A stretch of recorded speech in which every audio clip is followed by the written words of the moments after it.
November 30 வரை கலைஞர் தொலைக்காட்சியில் ஒளிபரப்பாகும் கௌரி பவித்ரா உள்ளம் கொள்ளை போகுதடா இனி எல்லாம் வசந்தமே. இதில் இடையே கேட்கப்படும் கேள்விகளுக்கு சரியான பதில் அனுப்பி வாரம் ஒரு ஸ்கூட்டரும் மற்றும் தினமும் 25 பேருக்கு மிக்ஸி, குக்கர் மற்றும் பட்டுப் புடவைகள் பரிசாக வழங்கப்படும்.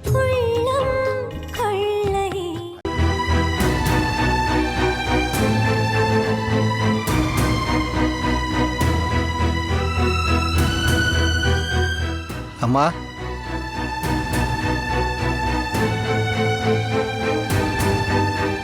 உங்ககிட்ட கொஞ்சம் தனியா பேசணுமா? அவன் இங்கதான் இருப்பா. உனக்கு என்ன வேணுமோ பேசிட்டு போ. ப்ளீஸ்மா, நான் ஏன் இப்படிலாம் பண்ணனே? உங்ககிட்ட தனியா பேசணுமா?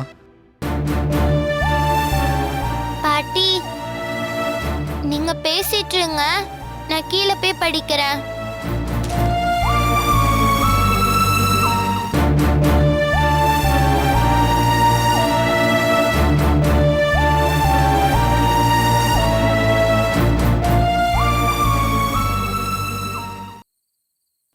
அம்மா, என்னை மன்னிச்சிருமா, என்னை மன்னிச்சிருமா. அம்மா, என்கிட்ட பேசுங்கம்மா. உன்கிட்ட பேச இனி என்னடா இருக்கு? எனக்கே தெரியாம நீ இவ்வளவு செஞ்சதுக்கு அப்புறம் நான் உன்கிட்ட எதுக்கு பேசணும்? உங்க கோவம் எனக்கு புரியுதுமா, ஆனா என் நிலைமையை நீங்க புரிஞ்சிக்கவே இல்லைம்மா. நான் புரிஞ்சுக்கலையா? பொறுப்பு மொத்தத்தையும் உன்கிட்ட கொடுத்ததுக்கு நீ ரொம்ப பெரிய நன்றி கடன் செலுத்திட்ட. இதுக்கு மேலேயும் உன்னை புரிஞ்சுக்க என்ன இருக்கு சொல்லு? அன்னைக்கு 3 கோடி தானே கடன் இருக்குன்னு சொன்னேன். அப்புறம் எதுக்கு இந்த 7 கோடிய என்கிட்ட இருந்து வாங்க யாரையோ கூட்டிட்டு வந்து என்னை ஏமாத்தின? ஏன் அமைதியா இருக்க? அப்ப இந்த 7 கோடியும் உனக்கு தானே? அதை என்கிட்ட கேட்டிருக்கலாமே. எதுக்கு என்னை ஏமாத்தணும்னு நினைச்ச? சொல்லுடா. சத்தியமா நான் ஏமாத்தணும்னு நினைக்கலம்மா. எனக்கு இருந்த கடனை அடைக்கிறதுக்காக தான் இந்த பணம் தேவைப்பட்டதுமா. வேண்டா கிருஷ்ணா, திரும்ப திரும்ப ஓ அம்மாவை ஏமாத்த நினைக்காத. தயவு செய்து நான் சொல்றதை நம்புங்கம்மா. நான் செஞ்சது தப்புதான், ஆனா அதுக்கான காரணம் என்னன்னு தெரியுமா? ஆரம்பத்துல இருந்தே இந்த நிர்வாகத்துல எனக்கு பெரிய திறமை இல்லைம்மா. ஏதோ நீங்க சொல்ற வேலையை நான் செஞ்சுக்கிட்டு இருந்தேன்.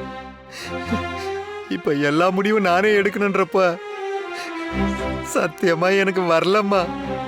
என் தப்புனால கொஞ்சம் கொஞ்சமா கம்பெனி நஷ்டத்துல போக ஆரம்பிச்சது. அதை எப்படி சரி பண்றதுன்னு எனக்கு தெரியலம்மா. கடன் மேல கடன் ஆயிடுச்சு. அப்ப அந்த கடன் அடைக்க இன்னொரு கடன் வாங்கினேன். இப்படி வாங்கி வாங்கி கம்பெனியை விற்கிற நிலைமைக்கு வந்துருச்சுமா. மற்றபடி உங்களுக்கு துரோகம் பண்ணணும்னோ உங்களை ஏமாத்தணும்னு நினைக்கலம்மா. தயவு செஞ்சு என்னை மன்னிச்சிடுங்கம்மா. இதெல்லாம் என்னுடைய தப்பு மட்டும்தாம்மா. சரி, நான் உன்னை மன்னிச்சிடுறேன்.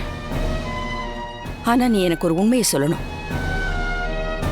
இது எல்லாமே நீயா செஞ்சியா இல்ல யாராவது சொல்லி கொடுத்து செஞ்சியா?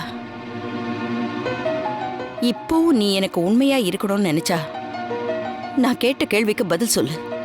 இல்லைன்னா நான் உன்னை என்னைக்குமே மன்னிக்க மாட்டேன் கிருஷ்ணா. சொல்லு, வேற யாராவது உன்னை இப்படி செய்ய சொன்னாங்களா? இல்ல யார்கிட்டயாவது இந்த பணத்தை கொடுத்திருக்கியா? கண்டிப்பா நீ இதை தனியா செஞ்சிருக்க வாய்ப்பே இல்லை. சொல்லு, யார் இதெல்லாம் பண்ண சொன்னது?